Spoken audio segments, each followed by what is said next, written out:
कैसे हो बच्चों? आशा है अच्छे होगे, स्वस्थ होगे और मन लगाकर पढ़ोगे।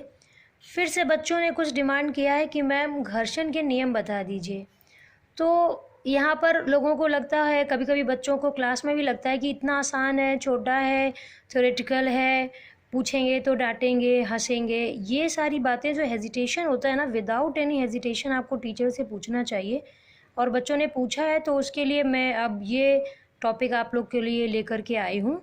और ये चैनल स्पेशली इन्हीं बच्चों के लिए है भी जो बोल नहीं पाते हैं या शर्माते हैं या हेजिटेट होते हैं बोलने में, छोटा किसी टॉपिक को छोटा समझते हैं या सोचते हैं कि मेरी फ्रेंड हंसेंगी, टीचर डांटेंगी। ऐसा नहीं है। आप छोटा बड़ा कोई भी टॉपिक हो आपको टीचर से पूछना चाहिए। चलिए, आपने पूछा है तो मैं ये वीडियो बना देती हूँ। सबसे पहले तो मैंने इसको अभी होल्ड करके रखा है पूरा टॉपिक एक साथ, आप स्क्रीनशॉट करके नोट कर सकते हैं। इसके बाद चलिए मैं समझा देती हूँ।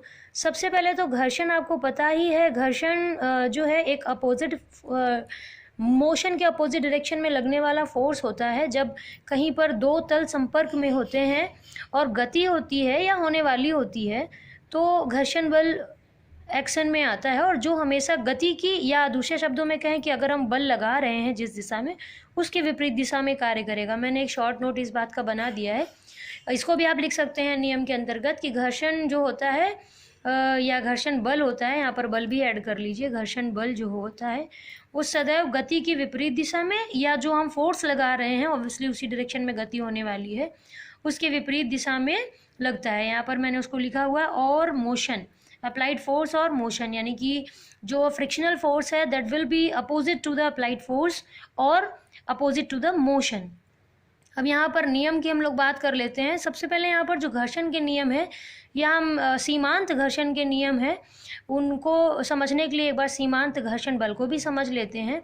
जब हम किसी चीज़ को मूव कराते हैं किसी सरफेस पर, जैसे ये पेन है यहाँ पर मूव कर रहा है तो ढलान है तो बड़े आराम से चला जा रहा है। अगर हम यहाँ पर ये कॉपी है और इस कॉपी पर सपोज करो को मोबाइल मैं रख रही हूँ, ये एक ऑब्जेक्ट है।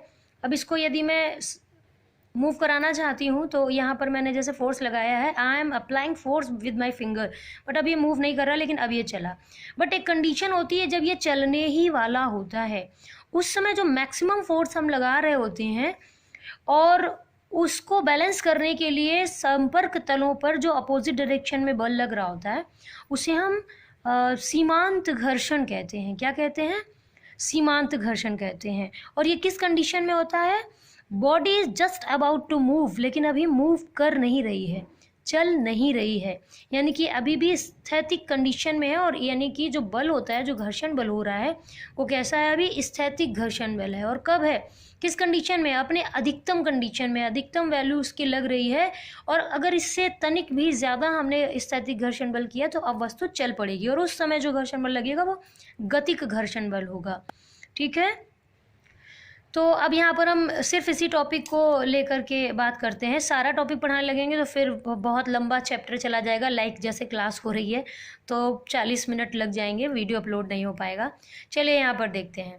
तो पहले तो आप इस बात को भी पॉइंट आउट कर सकते हैं लॉज ऑफ फ्रिक्शन में कि it is opposite to the motion और अप्लाइड फोर्स। दूसरी बात है कि ये जो सीमांत स्थैतिक घर्षण बल है, या तो इसको जो भी होता है वो संपर्क तल जो है, कॉन्टेक्ट सरफेसेस जो हैं, ये कैसी होंगी? Which type of surface is this is rough और स्मूथ। रफ होगी तो ज़्यादा घर्षण लगेगा, चिकनी होगी बहुत ज़्यादा तो कम घर्षण लगेगा। ये हम लोग अब अनुभव से भी जान गए हैं कि बहुत सारी चीज़ों को हमें लिखा हुआ पढ़ने की ज़रूरत नहीं है। ये सारी चीज़ें अपने दैनिक जीवन में अब हम अनुभव ही करते हैं। आप कैरम खेलते हो, पाउडर लगा देते हो तो स्ट्राइकर कितनी आसानी से मूव करता है, और कभी कभी कितना खुरदरा हो जाता है तो रफ सरफेस होती है तो उतनी आसानी से मूव नहीं करती गोटियाँ। चलो अच्छा, तो एक यहाँ पर हम लोगों ने नेक्स्ट पॉइंट क्या देखा कि ये जो डिपेंड करता है, जो सीमांत घर्षण बल है या घर्षण बल है, depends on the nature of the surface. Contact surface हमारी चिकनी है कि खुरदरी है। ठीक है, एक पॉइंट ये आपको ऐड करना है, एक पॉइंट ये ऐड करना है। अब यहाँ पर एक दूसरा पॉइंट हमने बताया है कि घर्षण बल जो होता है वो जो भी मोशन हो रहा होगा विद द कॉन्टेक्ट सरफेस जो होगी, देखिए यहाँ पर देख लेते हैं। इस तरह से कोई वस्तु रखी हो, हमने यहाँ पर फोर्स अप्लाइड किया तो जो फ्रिक्शनल फोर्स होगा that will be opposite to the applied force.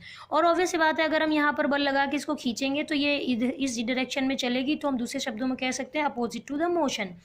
अगर और भी तरह से अगर हम इसको एक आनत तल या इंक्लाइंड प्लेन बना दें, फिर हम घर्षण की बात करें, इधर एफ लगाएंगे, इसको अगर इधर खींचेंगे, अगर हम ऊपर चढ़ाना चाहते हैं तो ये फ्रिक्शनल फोर्स इधर लगेगा। और अगर हम कोई बल नहीं लगा रहे हैं ड्यू टू द ग्रेविटेशनल, स्वतः ही ये पृथ्वी के जो गुरुत्वाकर्षण के कारण, भार के कारण नीचे अगर खिसक रही है, उसका जो mg का जो कंपोनेंट होगा mg sin थीटा, उसके कारण अगर नीचे खिसक रही है, अगर नीचे डायरेक्शन में वस्तु आएगी तो घर्षण ऊपर लगेगा। और वस्तु को अगर हम कोई एक्स्ट्रा बाह्य बल लगाकर ऊपर खींचेंगे तो घर्षण हमारा कहाँ आएगा, नीचे आएगा। तो कुल मिलाकर के जो फ्रिक्शनल फोर्स है that will be opposite to the motion और अप्लाइड फोर्स। अब यहाँ पर हाँ एक चीज़ और देखने को आई है कि स्पर्श रेखीय होता है। जो हमारी सरफेस होती है, जैसे यहाँ पर हमने बात किया, ये जो सरफेस होती है इस पर स्पर्श रेखीय होता है घर्षण बल। इसको टच करके दोनों कॉन्टेक्ट सरफेस को स्पर्श करके ही घर्षण बल लग रहा होता है।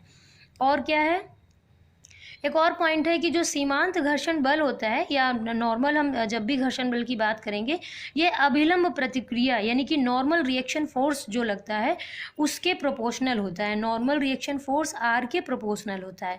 तो सिंपल मैथमेटिक्स में हम जानते हैं, अब ये प्रोपोर्शनल साइन हटाओगे तो इक्वल साइन आ जाएगा और यहाँ पर एक कॉन्स्टेंट आ जाएगा। ये अनुपातिक नियतांक जो होता है इसको हम क्या कहते हैं, म्यू एस या स्थैतिक घर्षण गुणांक या कोफिशिएंट ऑफ स्टैटिक फ्रिक्शन कहते हैं। इसको अगर हम आगे लिमिटिंग फ्रिक्शन है that mean maximum static friction है, अगर ये गतिक अवस्था में आ जाए या मोशन की कंडीशन में आ जाए, उस समय ये फॉर्मूला आपको आगे लिखा हुआ मिलेगा बुक्स में या टॉपिक्स जो भी आप आगे पढ़ रहे होंगे। एफ के इज इक्वल टू म्यू के आर, वहाँ पर वो कैनेटिक हो जाता है या गतिक अवस्था में आ जाता है तो गतिक घर्षण गुणांक हो जाता है, के लग जाएगा। यहाँ पर अभी हम स्टैटिक की बात कर रहे हैं, वो भी सीमांत है, that means maximum static force की बात कर रहे हैं, मैक्सिमम स्टैटिक फ्रिक्शन की बात कर रहे हैं। ये जो अनुपातिक नियतांक है अपना म्यू एस, जो स्थैतिक घर्षण गुणांक या कोफिशिएंट ऑफ स्टैटिक फ्रिक्शन जिसे हम कहते हैं, इसको हम tan थीटा एस भी लिखते हैं, जहाँ पर थीटा एस क्या घर्षण कोण है। अगर आपको इसको भी समझना होगा तो कमेंट करके बताइएगा, इस पर भी अलग से वीडियो बना देंगे, क्योंकि छोटे छोटे टॉपिक्स कवर करेंगे तो छोटे छोटे वीडियोस होंगे और आसानी से वीडियो आप तक पहुँच पाएगा। Thanks for watching and I will be waiting for your comment, what topic you want next.